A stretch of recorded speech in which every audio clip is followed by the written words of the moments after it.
How's it going, everybody? It's Peter from All Around Stuff here, and today we're going to go through some swim bait stuff. Basically, the stuff you need to know to get started on swim bait fishing. So, most important thing about swim bait fishing is the tackle you throw it on. Generally, we're going to be fishing with bigger baits than you would throw on conventional tackle, so you're going to need a rod and reel that is designed for that. For me, the iRod Genesis 2 series is a great rod. I've fished with the Okuma Citrix as well. Excellent choice. These are both good rods on a budget. They run, 100 to 150 bucks. Really, really great rods. This one is a 794. They're a large swim bait series rod, and it's a 4-power rod, 7'9". Great leverage, good tip, so you have a good casting distance, but huge backbone on this rod. You can winch fish in and not really have to worry. Really incredible rod. It's rated for 4 to 10 ounces, which I think is a bit optimistic. I would say it's more to a 2 to 8 or 2 to 7 ounce rating. But again, awesome rod, highly recommend it. As for a reel, you need you can use a low profile or a round reel. I just prefer a round reel for swim bait fishing, higher line capacity, and a slower gear ratio, which provides for a little more power once you hook one of those big fish. This is a Shimano Cardiff, the 300 size.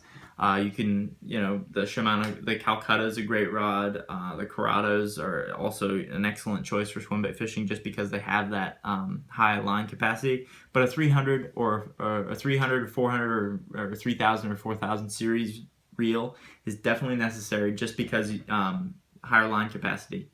You're throwing heavy line and you want a lot of it to make a long cast. Speaking of line, the line I use, it may sound a little bit silly, but I use Trilene Big Game, Berkley Trilene Big Game. I've been throwing it for a long time now. I started with 20-pound tests when I first started swim bait fishing, but as I've increased, the weight of my lures and the size of the fish I'm targeting, really, I've bumped it up to 25-pound test. It's a great line, pretty poor memory. That's the only downfall of it. But, less stretch with the 25-pound test than the 20. So I would recommend that, especially if you're throwing some larger baits. And with that Shimano, the Cardiff, you can really load that reel up and not have to worry about running out of line or not having enough space on the reel. So one thing that's really key is terminal tackle when you're swim bait fishing. Split rings, hooks, snaps, all really important. Snaps are good because they'll let your bait have a little more action in the water. If you're throwing a glide bait, for example, you're going to want that full glide, so you're going to want to swing. And instead of tying a loop knot, I'm going to use a snap. This is a 70-pound snap made by Tsunami Pro, which it's a good snap. Never had an issue with it. Real strong. Owner Hyperwire split rings. I'll give credit where credit's due. Some companies do provide really good terminal tackle on their swim baits right out of the box, but for a lot of them, just sort of a confidence thing. I'll switch over to a little bit stronger split rings or a little bit bigger split rings, just so I know that one of those parts isn't going to fail. As for hooks, again, a lot of companies do a nice job, but I throw Owner ST41s. The 36s are good too, but ST41s are real sharp. They've got a real heavy gauge, and they're not going to bend out. I rarely lose fish on that hook. Incredible hook. And again, just correlate the size of the hook with the size of the bait you're throwing. So I'm going to go through really quickly a few of the categories of baits. We basically have trick style baits, which are multi-jointed swim baits that swim like a fish in the water, sort of. We have soft plastic baits, and we have wake baits, and we have glide baits. So let's get started with the soft plastic baits. Soft plastic baits would include Huddlestons, Ragos, Ospreys, Boot Tails. Those are the companies. Boot Tails or Paddle Tails, or even jointed baits. So a jointed bait like this, a line through bait like this, would be this is a Savage Gear 8-inch trout.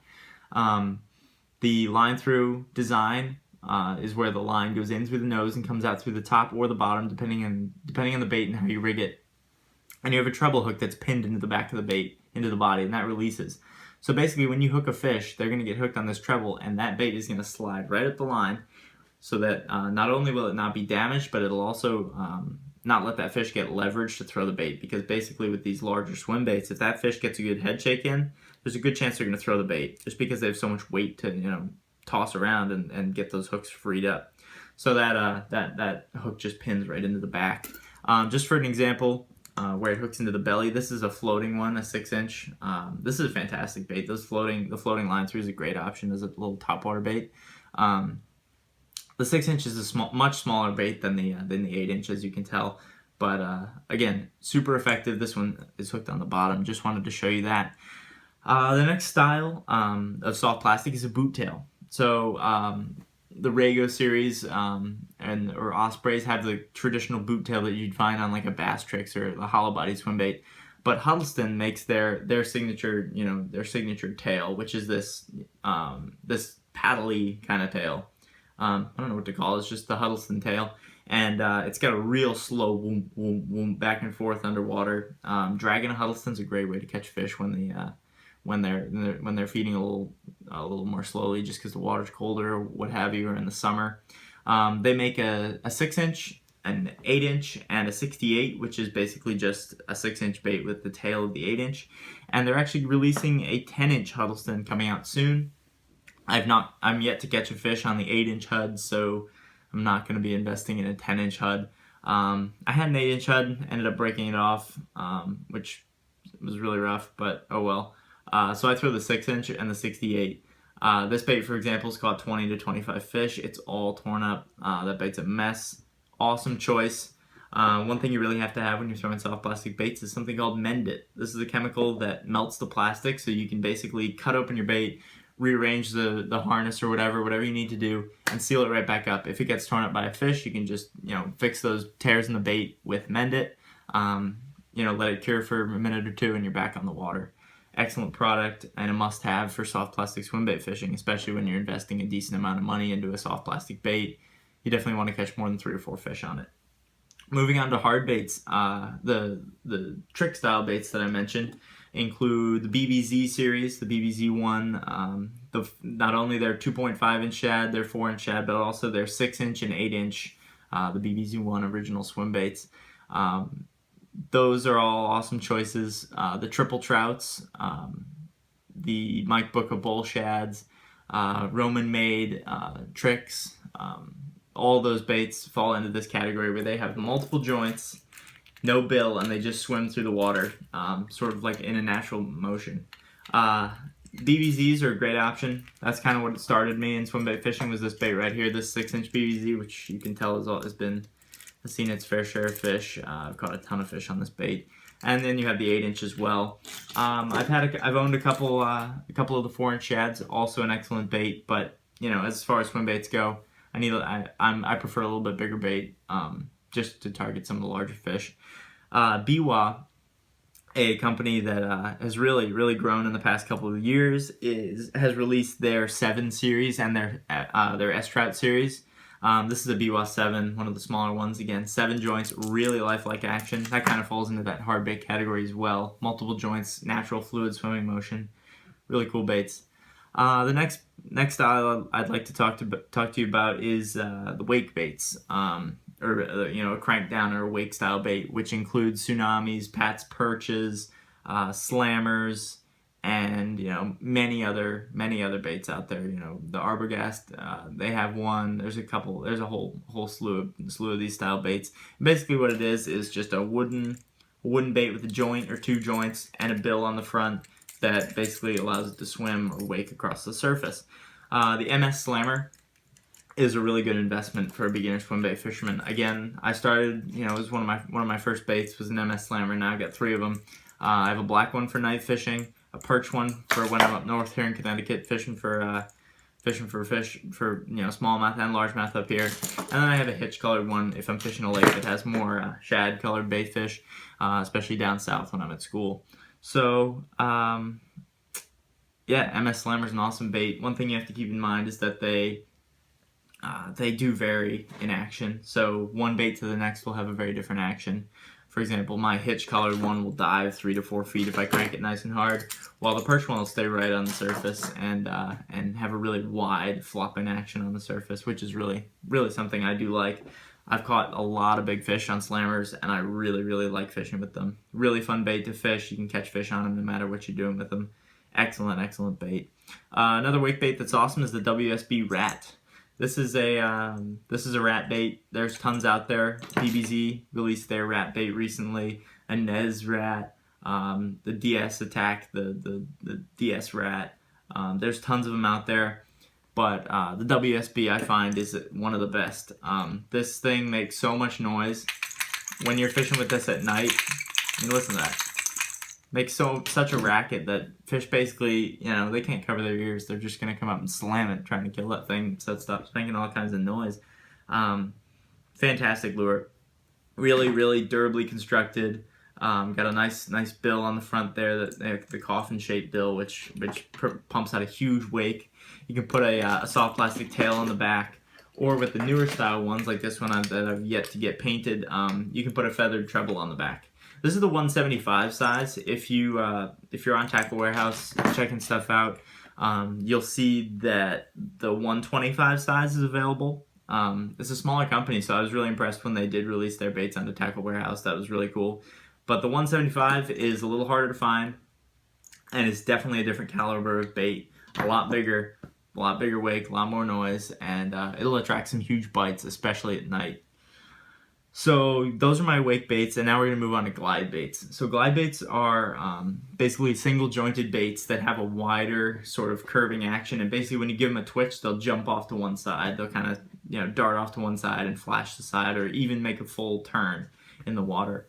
Glide baits have become incredibly popular with Duo Realis releasing theirs recently, with Megabass releasing the iSlide, that 262. Gancraft has one, the 178. The 260, I believe it's a 262, and then the 303. All incredible baits, but Savage Gear makes an awesome one. Not only is their original glide bait really good, but their new Shine Glide is a really nice bait at a lower price. They're really, Savage Gear makes some great quality baits. I showed you their line through trouts earlier. But their glide baits are incredible. They do a really nice job with those. I would definitely consider, if you're starting out swim bait fishing, looking into those. Another bait that's on the lower price range for glide baits is the S-Waver by River to Sea. This is the 200 size. They make a 120 and a 168 size, which I would never really throw. I just don't have that kind of, I don't have a need for it in my swim bait fishing arsenal. The 200 size is perfect for me. This one, which sadly bit the dust, has a big crack down the middle. That bait caught me my personal best, so really great bait. They get the job done, catch big fish. Awesome choice. Again, interesting glide on these. Not huge wide glide, but it curves really nicely through the water. Looks really great on a slow retrieve. Glide baits get incredibly expensive, so those two options are really good on the lower price range. Obviously, you may have seen the Roman Made Mother, the Roman Made Negotiator, the ABT Suicide Glide. What are some other? There's some big names out there. The Hinkle Shad, the Hinkle Trout. Those are all really, really expensive baits in the $200 to $300 range. Well, the ABT is only about $130, but the Mother's a $420, $430 bait. So anyways, moving up the price range, we have the Imakatsu Bass Road, which again is lower on the price range than a lot of them, coming in at around $80 retail. And this is my confidence bait. If I'm not catching fish on swim baits, if I'm I'm going out swim bait fishing and I'm not catching much, this is what I'll throw on because I know I can get bit on it. It just flat out catches fish. Great calling power, really nice action in the water, incredible paint job, really nice bait. Another bait that I'm really curious about by Imakatsu is their Gilroyd, which is basically the bluegill version of that bait. If it has a similar action to the Bassroyd, I know that thing will get hammered. I'm anxious to get my hands on one of those and check that out. Bluegill swim baits are pretty cool. Savage Gear's line through series, they're coming out with their bluegill. The Huddleston released their bluegill bait, which kind of flopped. It didn't really work out, but I'm sure they'll have another version out that's improved. The big bluegill bait that I've thrown is the Depths Bullshooter 160, which is a glide bait that retails at around $110. And really nice bait, just didn't have a need for it, so I ended up selling the bait. Just didn't seem to fit my style of fishing. But Depths is an incredible company when it comes to swim bait fishing. Butch Brown revolutionized the Depths 175 and 250, and he gave us the new style Depths 250. This bait right here is sort of the original big glide bait that kind of got things going. You know, the real big one. Depths has worked really hard with Butch Brown on making these baits really great. Great colors, incredible action on these lures. I mean, they just look unbelievable in the water. Really unique design in comparison with a lot of the other glide baits. Most of the other glide baits are hard bait. You can hear that. That's the swaver there. But the Depths 250 has a soft shell over it, a soft, you know, plastic shell, which makes it completely silent. There's very little sound in the bait, and it's a really interesting lure to throw. I can't wait to spend more time on the water with this bait and stick some hogs on it. This is an incredible lure. So that's basically an overview of what swim bait fishing is all about, the different styles, and some gear that you could start your swim bait fishing with. I hope that you found this useful. If you have any questions or comments, please feel free to shoot me a message or leave a comment. I'll get back to you for sure. So if you enjoyed the video, throw it a like. And subscribe, and hopefully I'll see you around soon. Tight lines, everybody.